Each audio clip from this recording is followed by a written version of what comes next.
자살률 무엇이 문제인가? 우리나라 자살률 1위는 뭐 너무나 계속 1위 하니까 이제 별 느낌도 없죠, 사실은. 항상 1등이니까. 사우스 코리아는 압도적인 1등이죠. 10만 명당 자살률이. 그래도 우리가 비슷한 일본이라든지 다른 나라들하고 비교가 안 됩니다. 압도적인 1등. 근데 이게 진짜 조금 이상하잖아요. 우리나라보다 더 못 사는 나라도 많고, 내전 중인 나라도 있고, 뭐 전쟁하는 나라도 있고, 경제가 더 안 좋은 나라도 많은데 우리나라는 도대체 왜 이렇게 높을까? 그래서 저는 이게 뭐 다들 아시는 것들일 것 같긴 한데, 나름대로 평상시에 고민하던 거나 생각했던 것들을 정리를 해봤어요. 자, 일단 봅시다. 우리가 2023년에 사망원인을 한 건데 10대, 20대, 30대에서 자살이 1위입니다. 사실은 이게 너무 마음이 아프죠. 우리가 기대 여명이라고 하죠. 앞으로 살 날이 10대, 20대, 30대는 굉장히 많이 남아있는데 자살로 생을 마감하시는 분들이 많다는 거는 너무나 안타까운 일입니다. 사실 40대, 50대에서도 2위죠. 자살이 2위고. 그래서 우리가 출생률 것도 중요하지만 이미 성이 된 우리 소중한 사람들을 지키는 게 굉장히 중요할 것 같아요. 자살 사망 수가 좀 줄고 있었어요. 그래서 좀 줄어보다가 다시 반등을 하고 있습니다. 지금 또. 뭐 작년에 13년 만에 최대치를 찍었다고 하고요. 근데 이게 얼마 전에 그 슈카월드에서 슈카님이 다뤄주시긴 했는데 이게 참 당연한 일이 돼버린 것 같아요. 우리나라 자살 많이 하지 뭐. 이게 그냥 아무렇지도 않게 돼버린 것 같아요. 그래서 이게 언제부터 그랬냐를 보면 글씨가 좀 작아서 안 보이실 것 같은데 옛날 것들을 좀 가져와 봤어요. 80년대는 낮았어요. 우리 10만 명당 8.7명, 8명, 9명, 7명 이러다가 이제 IMF 때 이때 좀 늘어나죠. 97, 98 이때 좀 늘어났다가 다시 줄었다가 2000년 넘어서면서 다시 이제 쫙 늘어납니다. 그러니까 이게 우리나라가 원래 이랬던 거는 아니다. 이때는 괜찮았다라고 볼 수 있을 것 같고요. 그래서 원인을 제 나름대로 세 가지 카테고리로 나눠봤어요. 경제적인 원인, 정신 건강 원인, 그리고 문화적인 원인. 그래서 요거에 대해서 한번 쭉 살펴볼게요. 자, 처음은 경제입니다. 경제. 우리나라가 경제 성장률이 있죠. 아까 80년대 자살률 낮았잖아요. 그때는 우리가 한 해 이때 83년도 14% 정도 성장했어요. 경제 성장률이 14%. 이 믿어지십니까? 8%, 뭐 9%, 10% 이렇게 컸죠. 그래서 초고속 성장하던 시기.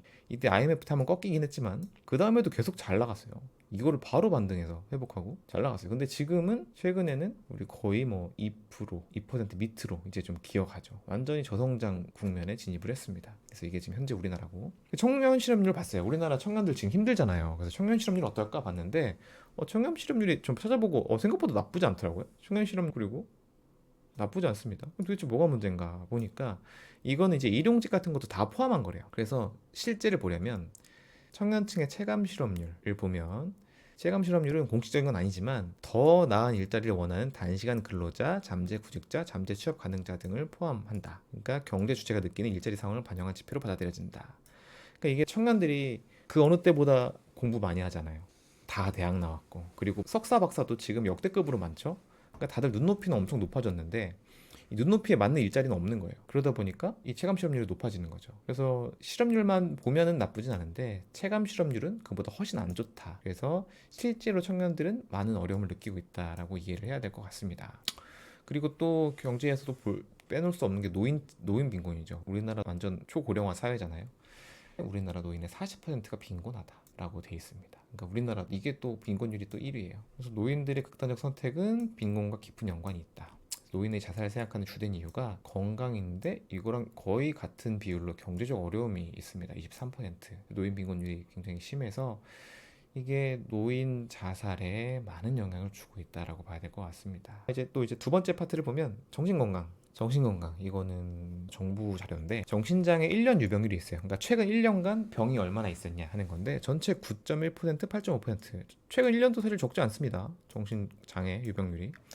정신장애 평생 유병률은 27%. 그러니까 우리가 4명 중에 1명 이상은 정신장애를 평생은 한번 겪는 거예요. 이런 식으로 정신장애 평생 유병률은 높은데 정신장애가 있는데 정신건강 서비스를 이용한 적이 있는 비율이 12%였대요. 21년도 조사인데 너무 낮지 않아요? 이건 물론 지금 25년이니까 이때보단 좀 더 좋아졌겠지만 여전히 치료받지 않으시는 분들 정말 많을 겁니다. 지난 1년 동안 정신건강 서비스 이용률은 7.2%였다. 그게 너무 낮아요. 내가 힘든데도 도움을 받지 않는 분들이 너무 많다는 겁니다. 성인의 10.7%는 평생 한 번 이상 자살을 생각한다. 2.5%는 계획하고 1.7%는 시도한다. 사실 꽤 많죠. 그리고 자살 생각자의 56%, 자살 계획을 세운 사람의 83%, 시도자의 71%가 평생 한 번 이상의 정신장애를 경험한 것으로 나타났다. 자살과 연관된 정신장애, 뭐 우울증이 대표적이겠죠? 굉장히 많은 분들이 정신적인 어려움이 있다는 거죠. 그런데 아까 봤던 것처럼 도움을 받는 비율은 굉장히 낮다. 이게 사실 굉장히 큰 문제입니다. 근데 우리가 정신과를 왜 안 가냐를 봤을 때 이것도 굉장히 재밌었던 데이터인데 정신질환을 가진 사람에게 우리 사회는 보다 관용적인 태도를 가져야 한다에 동의하는 비율 보면은 자, 우리 남미 형님들 아주 관용이 넘치십니다. 85%. 여기도 73%. 미국도 세계 평균 70%예요. 프랑스가 원래 똘레랑스의 나라였는데 이게 조금 60%인데 우리나라는 31%입니다. 정신질환자에게 우리가 관용을 가져야 된다는 태도가 전체 중에 최하위. 참 정말 여유가 없어요, 우리나라가. 그리고 또 보면은 정신질환 병력이 있는 사람이 공직에서 배제되어야 한다. 이게 42%고 4위고 정신건강 전문가를 만나는 건 강인함의 표시다. 사실 정신과 가는 게 용기가 필요하잖아요. 그러니까 저는 오시는 분들한테 그런 얘기 많이 드려요. 여기 오시기 정말 힘드셨지 않으셨냐고. 진짜 결심을 해야 오시는 거거든요. 처음 오시는 거 특히. 그러니까 정신과에 대해서 굉장히 부정적인 시각, 아직도 인식이 굉장히 좀 좋지 않다라고 봐야 될 것 같습니다. 자, 정신과 도움을 받으려고 하는데 여기에 영향을 미치는 장벽이 뭐가 있냐? 보면은 34%가 제도적 불이익을 걱정을 하시죠. 기록에 남는다, 불이익이 있는 거 아니냐, 보험에 문제 생긴다, 이런 걱정들 많이 하시고 사실 실제로 영향 끼치는 경우는 많지 않습니다. 기록은 이건 의무 기록이기 때문에 보호가 되는 기록이고 내가 동의하지 않으면 가족도 볼 수가 없죠. 그래서 이거를 이외 내가 동의하지 않는데도 문제가 되는 경우는 아주 아주 극소수예요. 아주 특수 직종. 그렇기 때문에 그런 경우가 많지 않습니다. 그리고 보험 가입도 실제 뭐 실비가 좀 차별하는 경우가 실제로는 있을 수는 있겠습니다만은 그렇지 않은 경우 그리고 또 정신과를 보장해주는 보험들도 요새 많이 나오기 때문에 실제 걱정하는 것보다는 괜찮다. 그런데 현실적으로 사람들이 이런 걸 걱정을 많이 한다는 거죠. 그리고 두 번째는 사회적 인식입니다. 여전히 사실 우리가 정신과에 대한 인식이 많이 개선되었는데도 여전히 미친 사람, 비정상, 손가락질, 타인의 시선, 낙인, 패배자 이런 선입견이 있다는 거죠. 아, 정신과에 가는 건 이거야. 이런 인식이 있기 때문에 치료가 필요한데도 받지 않는다. 그래서 아까 정신장애가 있지만 치료받는 비율이 그렇게 낮은 결과가 나오는 거죠. 이런 인식 개선도 굉장히 중요하다고 볼 수 있겠고 정신건강 파트에서도 이것도 넣었어요. 우리가 베르테르 효과라고 하죠. 연예인이나 유명인이 극단적 선택을 한 경우에 이를 모방하는 현상. 이거는 그 한겨레 신문에서 그 백종원 교수님이 인터뷰하신 영상인데 2008년에 최진실 씨가 했을 때 그때 자살 방법을 사파로까지 그려서 보도했대요. 이 당시에는 보도 지침 이런 게 없어서 그 이제 베르테르 효과죠. 이걸 따라하는 자살 시도가 굉장히 늘어났다라고 하는데 이런 것들은 많이 좋아지긴 했죠. 많이 좋아지긴 했는데 여전히 좀 더 개선될 점은 있을 것 같고요. 그리고 저도 예전에 뭐 응급실 근무했을 때를 보면은 이거는 차이가 확연합니다. 유명인이 이런 힘든 선택을 했을 때 응급실 내원하는 분들의 숫자가 이건 뭐 너무나 명백히 차이가 나요. 이 베르테르 효과도 분명히 존재를 한다. 이것도 정신건강 파트에서 한번 좀 넣어봤고요. 그래서 언론의 역할도 되게 중요하다. 그리고 우리가 문화적인 거를 좀 넣어봤어요. 사실 우리가 경제적인 거나 정신건강 측면 우리보다 더 못한 나라들도 있습니다. 근데 그 나라들이 우리나라보다 자살률이 높지 않죠. 도대체 우리나라 뭔지가 뭐냐? 그러니까 이런 문제들이 다 복합적으로 작용하는 것 같은데 자, 문화를 보면 우리나라는 조선시대부터 유교의 나라고 과거를 통해서 이런 게 있었죠. 그래서 우리나라는 상향식 사회였어요. 그러니까 보다 높은 곳, 신분 상승의 욕구가 굉장히 큰 나라였죠. 그러니까 상대적으로 우리 과거제가 있었는데 이게 옆나라 일본이라든지 유럽과 비교를 해보면 거기는 완전 이제 신분제이기 때문에 올라갈 수 있는 확률이 거의 없죠. 근데 우리나라는 그래도 과거가 있어서 뭐 완전히 뭐 100%는 아니지만 뭐 양인도 칠 수 있고 잡과긴 하지만 그리고 어떤 서자 출신들도 칠 수는 있습니다. 그러니까 이런 식으로 기회가 있죠. 그래서 신분 상승을 하는 거는 공부예요, 공부. 우리가 사서삼경 외우고 과거를 잘 치면 이런 것들이 좀 가능했죠. 그래서 전반적으로 우리나라 DNA 자체가 어떤 상향식 위를 바라보는 DNA가 예전부터 있었던 것 같고 이게 양반제가 이제 또 조선 후기로 가면서 양반이 엄청 많아지잖아요. 막 양반 사고 팔고 이러면서 신분제가 또 무너지고 그러면서 일제시대 오고 특히 6.25 거치면서 우리나라가 완전히 초토화되죠. 사실 너무나 슬픈 역사지만 그리고서 이제 완전히 리셋이 됩니다. 처음부터 시작이 되죠. 그러니까 어때요? 우리가 고도성장기 아까 우리 7, 80년대 고도성장기 먹고 살기는 어려웠지만 희망이 있었습니다. 그때는 하면 점점 더 잘 살았고 공부를 하면 출세한다는 게 이때는 존재했죠. 이때는 있었습니다. 그리고 그때 우리 새마을 운동 우리도 한번 잘 살아보세요. 이렇게 하면서 이제 갔죠. 그래서 잘 살아보자는 욕구, 뭔가 더 위로 가려는 욕구, 이런 것들이 굉장히 우리나라 많습니다. 참 웃긴 건 여기서도 우리가 나와요. 우리도 한번 잘 살아보세요. 우리 이건 이따가 말씀드릴게요. 그래서 우리가 이 상향식 사회, 이 정종 회장님의 명언이죠. 해보기나 했어. 그러니까 도전하고 노력하면 내일이 더 나아질 거라는 희망이 넘쳤던 시대가 아니었나 싶어요. 이때는. 자, 그런데 지금은 어떨까요? 지금은 아까 우리 성장률이 2% 밑으로 떨어졌죠. 저성장기로 왔습니다. 그리고 파이가 줄어들었어요. 우리가 사실 젊은 세대가 훨씬 풍족하게 살죠. 그러니까 부모님 세대 혹은 뭐 할아버지 세대, 그때는 정말 먹을 거를 걱정했던 시대, 보릿고개 있지. 근데 우리가 지금 그렇진 않잖아요. 먹는 것도 잘 먹고 입는 것도 잘 입는데, 그런데 공부를 해서 내가 더 나은 내일을 가질 수 있겠느냐, 공부한다고 출세할 수 있겠느냐, 이런 희망적인 측면에서는 옛날보다 훨씬 암울한 건 사실인 것 같습니다. 왜냐하면 우리가 파이가 줄어들었거든요. 그래서 이런 것들이 우리나라의 상향식 DNA가 지금 어떤 막혀 있는 게 아니냐, 많은 젊은이들이 좀 희망을 잃은 게 아닌가, 이런 생각을 좀 해봅니다. 그리고 또 하나를 본다면, 자, 우리나라는 우리나라라고 하죠. 나의 나라라고 하면 너 그렇게 말하면 안 되라고 지적받죠. 우리가 굉장히 중요한 나라입니다.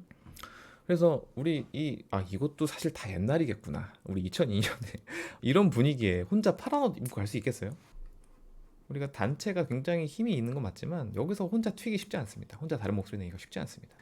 우리는 하나죠. 나보다 우리가 중요합니다. 관계를 중요시하는 우리나라죠. 우리나라 자체 문화가 그렇죠. 그래서 이게 사실 집단주의라고도 볼 수 있는데 이게 장점도 있어요. 우리가 뭐 예전에 국난 극복의 DNA가 많잖아요. 우리나라가 위험에 처하면 우리나라죠. 나라와 나는 거의 하나예요. 그렇기 때문에 다들 들고 일어나죠. 우리 임진왜란 때도 그랬고, 뭐 예전에 고려 때도 그랬네요. 고려 때 몽골 쳐들어왔을 때도 그랬고, 그리고 최근에도 보면 금모기도 그렇고, 나라가 위기에 처하면 우리가 하나로 뭉치죠. 똘똘 뭉치죠. 이게 진짜 신기한 거잖아요. 코로나 때도 우리 마스크 얼마나 잘 썼어요. 이런 것들이 장점도 있지만 이게 집단의 동질성이 중요하기 때문에 단점도 있습니다. 우리가 서구 사회들의 개인주의를 본다면 장단점이 분명히 있죠. 그래서 단점을 보면 우리는 관계를 중요시하고 남을 신경을 많이 쓰기 때문에 체면 문화, 눈치 문화가 있죠. 제가 이번에 자료 준비하다가 또 이것도 되게 재밌었는데, 긴줄 넘기 우리 체육대회 때 다 하잖아요. 요새도 다 하죠. 긴줄 넘기 단체로 같이 뛰는 거. 근데 이게 서구권에서는 우리나라만큼 이렇게 많이 하지는 않는데요. 우리 같이 동시에 뛰어야 되죠. 그리고 나 틀리면 어때요? 친구들이 다 뭐라고 하죠? 그러니까 하나가 돼야 되는 거예요. 하나가 돼야 되는 이런 문화. 남들이 다 하면 나도 해야 될 것 같습니다. 왜냐면 우리는 하나니까. 이런 압박이 있죠. 그래서 입시도 그렇고 취업도 그렇고 결혼도 그렇고 출산도 그렇고 내 집 마련도 그렇고, 남들도 하는데 나는 해야 될 것 같고, 그리고 또 남들만큼 해야 될 것 같은 생각이 들죠. 그리고 체면 눈치가 또 정신과 치료에 걸림돌이 되기도 합니다. 왜냐하면 눈치를 보고 남이 정신과 치료에 대해서 이렇게 보는 거 아닐까? 이게 또 걸림돌이 되죠. 그리고 또 하나는 비교 문화. 이거는 정말 경쟁 너무 심하죠. 이 경쟁이 지금 어때요? 우리 유치원에서도 더 밑으로 갔죠. 학원 다니고, 요새 뭐 네다섯 살도 학원 다니잖아요. 학원을 다니고 학원을 위한 학원을 또 다녀요. 이게 맞나 모르겠어요. 학원, 사교육. 제가 하니까, 옆집 애가 하니까 우리 애 뒤처지면 안 돼 하고, 영어 유치원 입학하기 위한 학원. 끝이 없습니다. 이건 도대체 어디까지 갈 건지 모르겠어요. 그리고 우리가 모두가 한 줄 달리기를 하고 있어요. 이거는 물질주의 관련해서도 나중에 한번 좀 다뤄보면 좀 재밌을 것 같긴 한데, 우리가 모두 한 줄로 갑니다. 뭐를 위해서? 돈과 성공을 위해서 한 줄로 가요. 그래서 어떤 사람은 여기 있고, 어떤 사람은 여기 있고, 어떤 사람은 여기 있고, 다 한 줄로 갑니다. 근데 한 줄로 가면 우리가 승자와 패자가 있을 수밖에 없죠. 사실 인생은 각자의 길이 있는 거기 때문에 어떤 사람이 일로 가지만 어떤 사람이 일로도 가고, 일로도 가고, 일로도 가고, 이런 식으로 되는 게 맞지 않겠나 싶은데, 우리나라는 한 줄로 갑니다. 하나의 가치를 위해서. 그러니까 우리가 여기 있는 사람들은 나는 패배자야 라는 인식을 갖게 되죠. 그리고 비교 문화가 또 안 좋은 게, 이게 기름을 부었죠. SNS. 사실 지금 우리나라만큼 또 SNS 열심히 하는 나라 없잖아요. 뭐 인스타, 페이북. 그러니까 SNS에는 항상 나의 최고의 순간 올리기 때문에 그 남들의 최고의 순간 모아놓은 거를 보다 보면은 나는 뭐 하고 있지? 다들 막 여행 가잖아요. 여행 가고 좋은 거 먹고 비싼 거 먹고 하잖아요. 이거 쭉 보다 보면 나는 남들 다 하는데 왜 나는, 이렇게 되는 거죠. 사실 이 SNS 정말 필요악입니다. 그래서 이런 것들이 있고, 그리고 또 하나 보면 성공 중심주의 문화도 있어요. 우리나라가 워낙 빠른 경제 성장을 하고 압축적으로 발전하다 보니까 과정보다 결과를 중시하죠. 과정을 돌볼 여유가 없었어요. 우리 어때요? 올림픽에서 은메달 따면 고개 숙이고 있잖아요. 지금은 많이 나아졌지만 1등만 기억하는 문화. 그리고 실패에 대해서 우리나라가 관용이 없습니다. 에 대해서 실패도 경험이다, 실패도 해봐야 된다, 이런 것들이 잘 없죠. 실패하면 끝이다, 이런 식으로 되기 때문에 이것도 우리가 특히 젊은 층들을 좀 몰아붙이고 있는 요인이 아닌가 싶고, 능력주의. 우리가 기회는 지금 평등하다고 하죠. 현대 사회에서. 우리가 수능 잘 치면 이런 거잖아요. 뭐 공무원 시험 붙으면 가고 다 기회는 평등하다. 실패는 노력 부족이다. 그러니까 능력주의가 되다 보니까 실패는 개인의 책임이 되는 거예요. 그러니까 이게 개인의 책임이 되니까 너무 고통스러운 거죠. 아, 나는 노력이 부족해서 그래. 근데 이게 능력주의가 사실 뭐 좋은 제도이기도 한데 이것도 맹점이 있죠. 우리가 어때요? 지금 좋은 학교 뭐 이렇게 보면 서울대 강남 출신들이 되게 많이 가잖아요. 근데 이게 기회가 과연 평등한 걸까? 개천에서 용나는 거가 우리나라가 되게 중요시하는 개념인데 이게 지금 잘 되고 있는 걸까? 개천에서 용이 날 수 있는 시대인가? 이런 거에 대해서 우리가 의문을 가질 수밖에 없죠. 그리고 우리는 이제 관계 문화인데 우리가 하나, 저는 사실 우리는 하나인 한국 문화 저는 사실 개인적으로 좋아합니다. 이 정 문화. 이게 네가 남이 아닌 거예요. 마치 나처럼 챙기고 이런 문화, 끈적끈적한 문화. 저는 개인적으로는 좋아하는데 이게 단점도 있지만 장점도 있죠. 서로 서로 잘 챙겨주고 가는 게 있는데 지금은 공동체가 붕괴되고 있어요. 1인 가족 진짜 많죠. 외로움과 단절감. 그리고 가족도 없어지죠. 결혼도 우리 안 하니까. 지역사회도 없어지고 종교도 안 믿죠. 그러니까 지금 너무 이 고립과 외로움이 이 사회 자체가 좀 커지고 있는 게 아닌가. 그리고 앞으로도 더 걱정이 됩니다. 사실은 이런 면은. 그래서 이런 문화들이 다양하게 작용을 해서, 그래서 뭐 하나로 꼽기는 어렵지만 이 요인들이 다 복합적으로 와서 지금의 최악의 결과가 나오는 게 아닌가 싶어요. 그러니까 사실은 여러 가지 요인이 있지만 바꿀 수 있는 게, 그리고 제가 뭐 정신과 의사긴 하지만 제 개인의 힘으로 바꿀 수 있는 게 사실 많지 않잖아요. 그래도 바꿀 수 있는 것들이 있죠. 그래서 바꿀 수 있는 거를 우리가 좀 해보자. 근데 우리가 비교를 하면 끝이 없잖아요. 비교를 멈추고 나의 삶을 사는 걸 우리가 좀 해보자. 이게 좀 됐으면 좋겠어요. 그러니까 옆 사람과 비교하는 게 아니고 어제 나와 비교를 하는 거고, 어제 나보다 오늘 잘 살았다 하면 되는 겁니다. 이런 것들을 우리가 사회적인 어떤 목소리가 다들 커져야 되지 않을까 싶고요. 향상심, 우리나라 향상심 많잖아요. 이것도 정말 좋죠. 이게 있어야죠. 이게 있어야 특히 젊을 때는 더 나아지기 위해서, 뭐 돈 더 많이 벌기 위해서 노력하는 거 좋죠. 공부 열심히 하는 거 너무 좋은데 이게 내가 너무 힘들다면, 내가 너무 고통스럽다면, 이 우리 제가 저 진료 볼 때 저울을 얘기를 되게 많이 드리는데, 내가 너무 고통스럽다면 아, 균형을 잘 맞추고 있는 건가? 이 반대쪽. 이것도 같이 좀 챙겨보자는 거죠. 그래서 이런 것들을 좀 해보면 좋을 것 같고, 그리고 제가 오늘 준비한 내용은 여기까지긴 한데 혹시 이 영상을 보는데 힘든 고민을 하고 계신 분이 계실까 싶어서 이거는 넣습니다.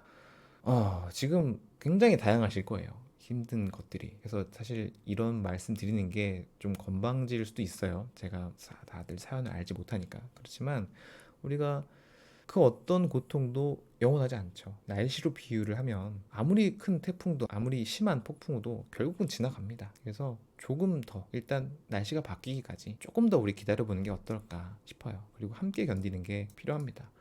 혼자 있으면 이 고통이 훨씬 더 커집니다. 계속 우리 머릿속에서 악순환을 돌면서 더 심해져요. 그래서 어디든 도움을 요청해 보시면 좋을 것 같고, 이 그 자살 예방 전화 센터 전화가 109래요, 109. 그래서 이런 것들도 우리가 활용을 해보시면 좋지 않을까 싶어요.